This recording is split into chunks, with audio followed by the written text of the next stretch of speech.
आज हम पहले शमूएल की पुस्तक में 27वें अध्याय का अध्ययन करेंगे। तब दाऊद सोचने लगा, अब मैं किसी न किसी दिन शाऊल के हाथ से नष्ट हो जाऊंगा। अब मेरे लिए उत्तम यह है कि मैं पलिश्तियों के देश में भाग जाऊं। तब शाऊल मेरे विषय निराश होगा और मुझे इस्राएल के देश के किसी भाग में फिर न ढूंढेगा। यूं मैं उसके हाथ से बच निकलूंगा। तब दाऊद अपने 600 संगी पुरुषों को लेकर चला गया और गत के राजा माओक के पुत्र आकीश के पास गया। और दाऊद और उसके जन अपने अपने परिवार समेत गत में आकीश के पास रहने लगे। दाऊद अपनी 2 स्त्रियों के साथ अर्थात यिज्रेली अहीनोअम और नाबाल की स्त्री कर्मेली अबीगेल के साथ रहा।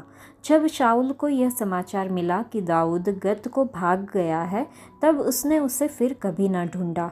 दाऊद ने आकीश से कहा, यदि मुझ पर तेरे अनुग्रह की दृष्टि हो तो देश की किसी बस्ती में मुझे स्थान दिला दे जहाँ मैं रहूँ। तेरा दास तेरे साथ राजधानी में क्यों रहे। तब आकीश ने उसे दिन सिकलग बस्ती दी। इस कारण से सिकलग आज के दिन तक यहूदा के राजाओं का बना है। पलिश्तियों के देश में रहते रहते दाऊद को 1 वर्ष 4 महीने बीत गए और दाऊद ने अपने जनों समेत जाकर गशूरियों, गिरजियों और अमालेकियों पर चढ़ाई की। ये जातियाँ तो प्राचीन काल से उस देश में रहती थी जो शूर के मार्ग में मिस्र देश तक है। दाऊद ने उस देश को नष्ट किया और स्त्री पुरुष किसी को जीवित न छोड़ा और भेड़ बकरी, गाय बैल, गड्ढे, ऊंट और वस्त्र लेकर लौटा और आकीश के पास गया। आकीश ने पूछा, आज तुमने चढ़ाई तो नहीं की। दाऊद ने कहा, हाँ, यहूदा यरहमेलियों और केनियों की दक्षिण दिशा में। दाऊद ने स्त्री पुरुष किसी को जीवित न छोड़ा कि उन्हें गत में पहुंचाए। उसने सोचा था ऐसा ना हो कि वे हमारा काम बताकर यह कहे कि दाऊद ने ऐसा ऐसा किया है।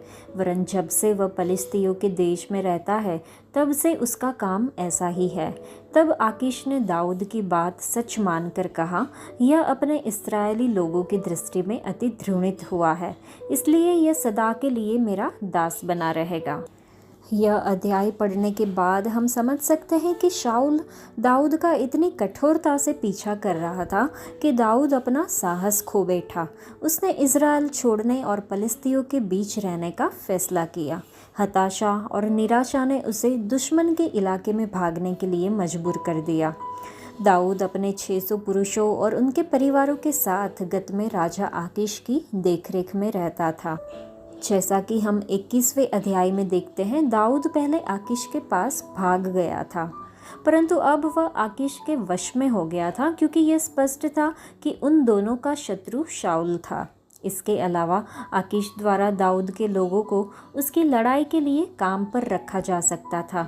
दाऊद ने आकीश से विनती की कि वह उसे शाही नगर से दूर एक नगर दे।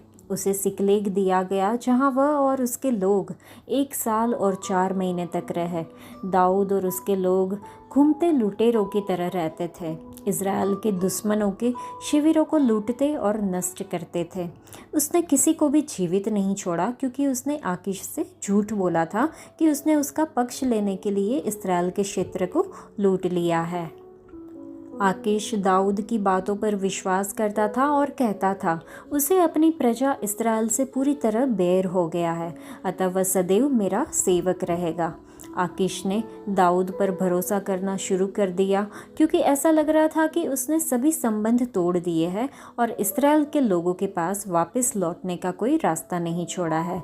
जब पलिश्ती इस्राएल के साथ युद्ध की तैयारी कर रहे थे, आकीश को भरोसा था कि दाऊद उसका साथ देगा और उसका रक्षक बनेगा। दाऊद को पता था कि जब उसने अपने लोगों के विरुद्ध युद्ध में शामिल होने के लिए आकीश का निमंत्रण स्वीकार किया तो वह एक खतरनाक स्थिति में था।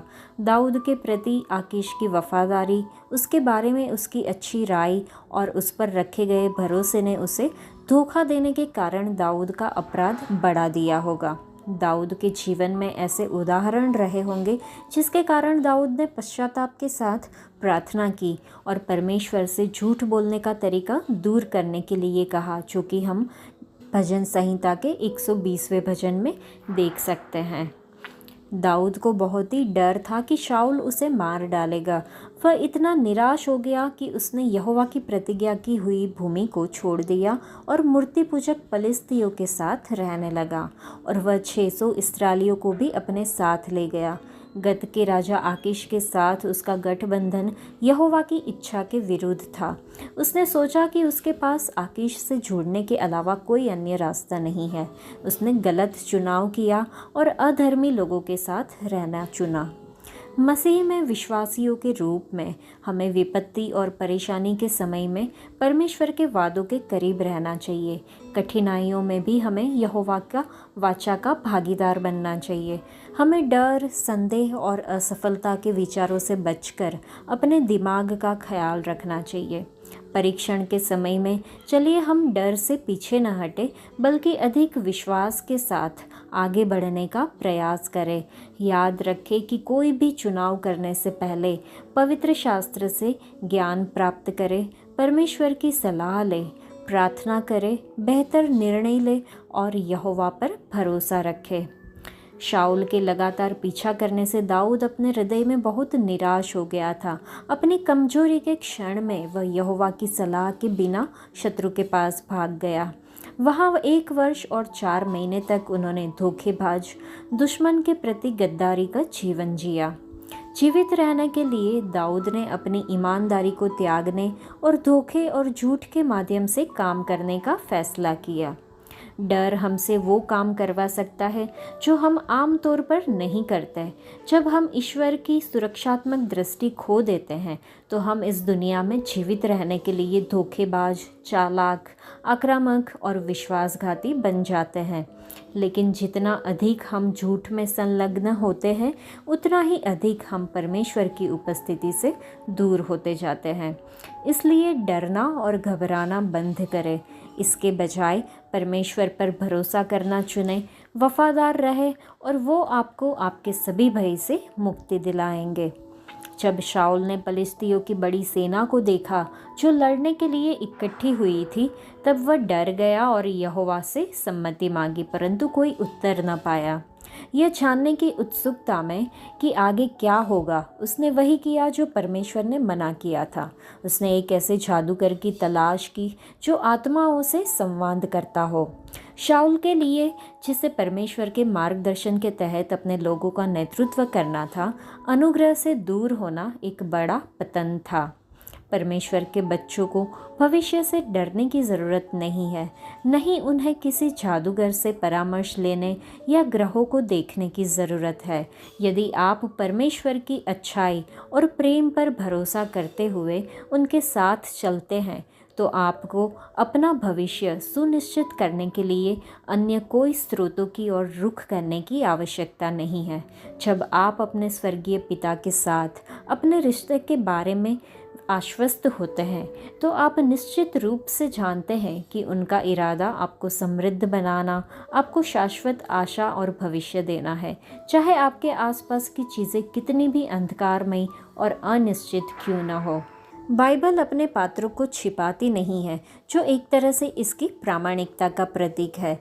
बाइबल में जिन पुरुषों की बात की गई है वे वास्तविक पुरुष थे, जिनमें वास्तविक दोष थे, ठीक हमारी आधुनिक पीढ़ी के पुरुषों की तरह। बाइबल कोई काल्पनिक कहानी नहीं है जिसमें नायकों का चरित्र और दृढ़ निश्चय अटल हो। यह एक वास्तविक इतिहास है जो अपूर्ण लोगों के वास्तविक जीवन को दर्ज करता है। आज के लिए इतना ही। परमेश्वर आप सबको आशीष दे। धन्यवाद।